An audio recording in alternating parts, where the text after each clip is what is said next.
How to install Windows 11 using an Ethernet cable. You use an Ethernet cable to connect two computers together. In this case, I installed Windows 11 on my desktop from my laptop using an Ethernet cable. On the laptop, you set it up as follows. Use a tool called iVentoy to boot the operating system installer over the network. Download link. I've put the link in the description.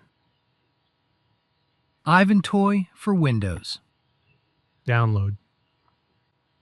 iVentoy. These are the files after extraction. Navigate to the folder named ISO. Next, add the Windows 11 installer downloaded from the Microsoft website to this folder. Drag and drop. ISO folder. Because I'm not using a router, I set up a static IP address. I use iVentoy as the IP address. I use iVentoy as the IP address assignment server. This IP address is used to set up iVentoy, so don't forget it. Okay, close.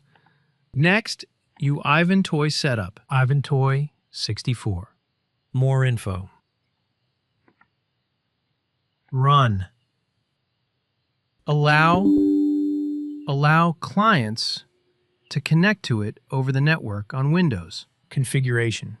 Set up boot file, EFI boot file, ipxe.efi. Save. Boot information, IP address. Select the static IP address you set in the previous step. Make sure the two computers are connected using an Ethernet cable.